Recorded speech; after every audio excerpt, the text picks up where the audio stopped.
containing R. Important है बेटा, average power, total है बेटा, एवरेज पावर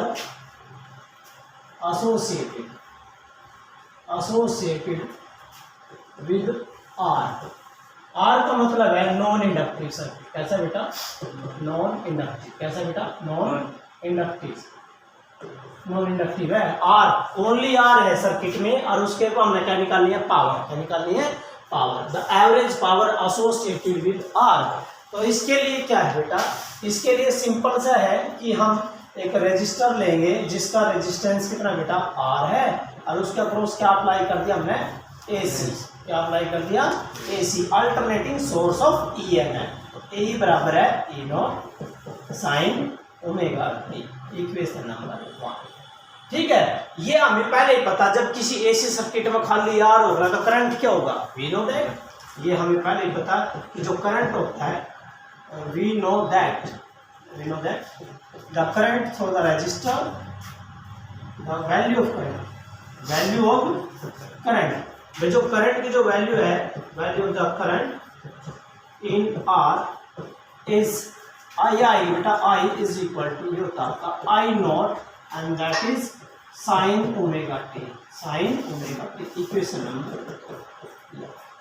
लेकिन बेटा हम यहाँ ना किसकी डेफिनेशन, पावर में डेफिनेशन लेंगे, किसकी ले लेंगे? डीसी की केस, डीसी केस में, इन केस ऑफ डीसी के केस में क्या था बेटा? पावर मैंने आपको बताया था, पावर होती है वोल्टेज गुणा करंट। क्या होती है बेटा? वोल्टेज। तो यहाँ कौन सी वोल्टेज है? अल्टरनेटिंग। करंट कौन सा होगा? अल्टरनेट। वही definition, the product of alternating voltage and alternating current is called power. ठीक है, यहाँ जो पावर है एसी में क्या बन जाएगी? So in case of AC power is equal to क्या आएगा बेटा? E into I. क्या आएगा बेटा? ई इंटू आई आएगा। तो पावर क्या आ जाएगा? पावर आएगा आपका, ई की वैल्यू क्या बेटा? E not sine omega t, and I की बेटा I naught sine omega t. तो ये आ गया बेटा आपका पावर आ गया। पावर बराबर है ई नॉट आई नॉट, और ये बढ़ गया आपका sign square omega t. Equation number 3 है बेटा, इक्वेशन नंबर 3। लेकिन हमें निकालनी क्या है? एवरेज। क्या निकालनी है? एवरेज। बट यहाँ जो ये पावर बेटा, आपने देखिए डेफिनेशन क्या लिखोगे? The product of applied alternating EMF and कौन सा? Alternating current is called power. वह डेफिनेशन है बेटा सिंपल पावर की डेफिनेशन। ये आ गया हमारा पावर। अब बेटा पावर की आपको पता है, पावर क्या? Rate of work done. क्या होता है?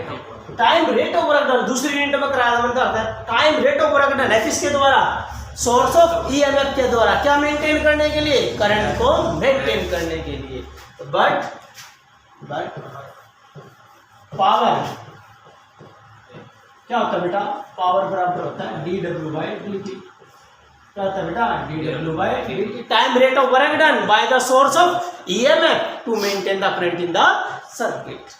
समझ गए ना बेटा पावर की डेफिनेशन? सो आपके पास जो P आया था, P कितना आया? तो dW/dt बराबर पावर की डेफिनेशन क्या है बेटा? E naught I naught sine square omega T.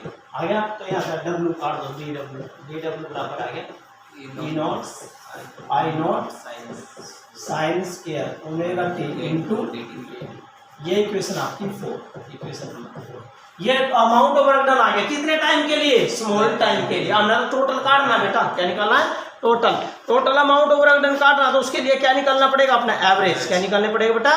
Average. तो we want to calculate total amount of work done means average power निकालिए बेटा। इसके लिए आप क्या करोगे? Over a complete cycle. इसको क्या कर देंगे? Over a complete cycle integrate. क्या करेंगे बेटा?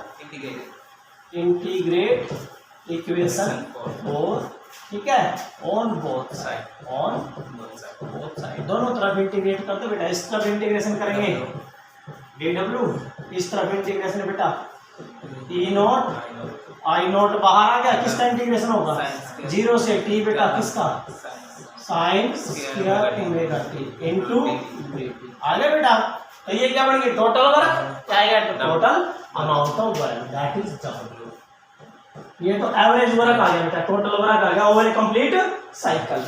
अब बेटा that is E naught I not science करके तो डायरेक्ट होता कौन इंटीग्रेशन केस में थोड़ा करा 1 minus cos 2 theta 1 minus cos 2 theta, क्योंकि बेटा साइंस के थीटा बराबर 1 minus cos 2 theta by 2, theta की वैल्यू क्या? Omega t. तो इसका मतलब आपके पास आ गया ये इंटीग्रेशन 0 से t और 1 minus cos 2 omega t by 2 और इनटू बेटा ये 2 ही आ लिया हम पहले।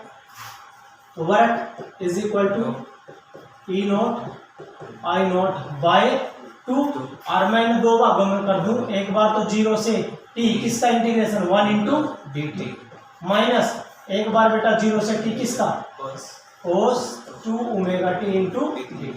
तो इसका इंटीग्रेशन जब आप सोल्व करोगे क्या आएगा? 0। क्या आएगा? 0 आएगा। इसका इंटीग्रेशन जब आप सोल्व करोगे बेटा क्या आएगा? 0। रही बात ये 1 का dt का क्या हो जाएगा? t dt का क्या हो जाएगा? t। लिमिट पुट करेंगे 0 से t की जगह t माइनस 0, तो यहाँ क्या आ जाएगा? t आ गया। It mean work done is equal to क्या है बेटा? E naught I naught by 2 into T.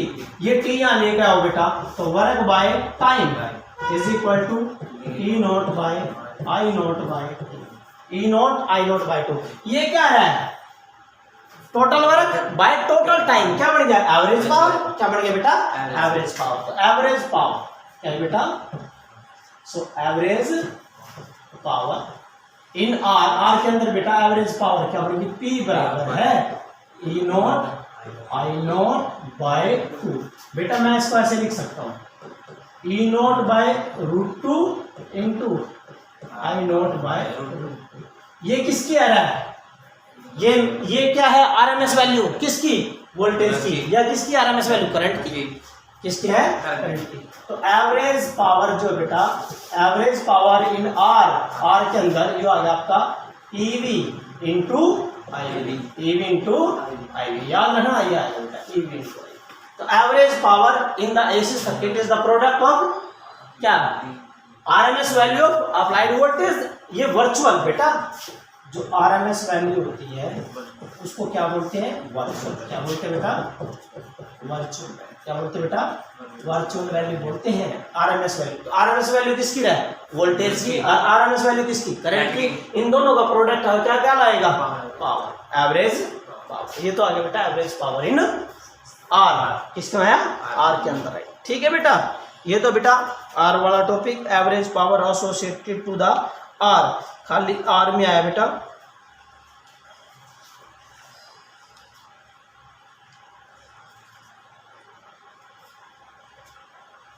अच्छा यहाँ ना सुनो ध्यान से बेटा, ये जो है यदि इसमें कई डेफिनेशन है, कोई जरूरी नहीं है एक, इसमें एक तो ये न्यूमेरिकल के लिए इंपॉर्टेंट है बहुत ज्यादा कि पावर बराबर है वोल्टेज गुना करंट। लेकिन कौन सी वोल्टेज आओगी? कौन सी वोल्टेज आओ हमारी एसी में? कौन सी वोल्टेज आ घर में? वर्चुअल। बेटा हमेशा याद रखना जो घर में वोल्टेज आ रही है ना, ये कौन सी आ रही है? आरएमएस। कौन सी आ रहा है? आरएमएस। करंट कौन सा आ रहा है? आरएमएस। कौन सा आता है बेटा? आरएमएस आता है। तुम्हें क्या दिया भाई इतनी सप्लाई आ रही, तो कौन सी वोल्टेज है? इतना करंट है, समझ गए? अब बेटा इसमें याद रखना है वोल्टेज बराबर है, वोल्टेज बराबर क्यों कर रहा है? V बराबर आई आर, तो क्या हो जाएगा? आई वी इंटू आर हो जाएगा ना। इसका मतलब ये पावर क्या आ जाएगी? पावर खाली आर आने में, average power in case of R क्या आएगा? आई वी का स्क्वायर इंटू आर। ये भी फार्मूला बन सकता है आपका, आ गया ना।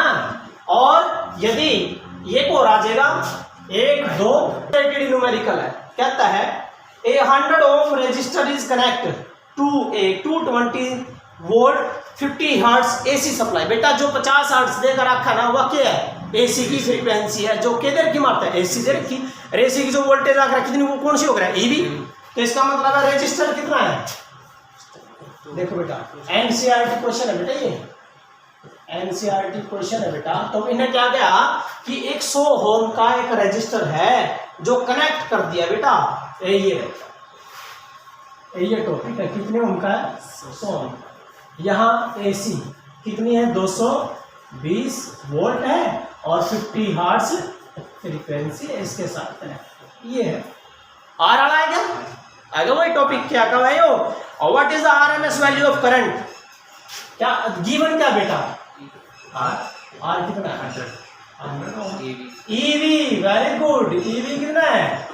220 वोल्ट है बेटा। Very good. फ्रीक्वेंसी 50 हर्ट्ज है। गिवन है। के काटना के पूछा आईवी, और आईवी तो निकट जाएगा।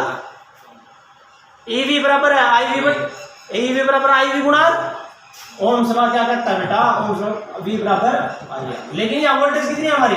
ईवी। करंट कितना है? Ivy into are. ओम का लॉ लगा दिया ना, ये काटना है आईवी।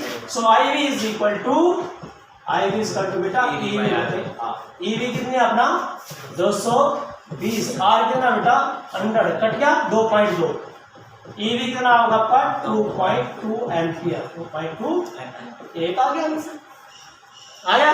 अगला पूछा इसने, what is the net power consume over a complete cycle? पूरे साइकिल पर नेट पावर काटनी है। आप कैसे ही निकाल दो, तीनों तरीके आपका है। 3 फार्मूले का है। एवरेज पावर, पहला एवरेज पावर किस केस में? आर केस में।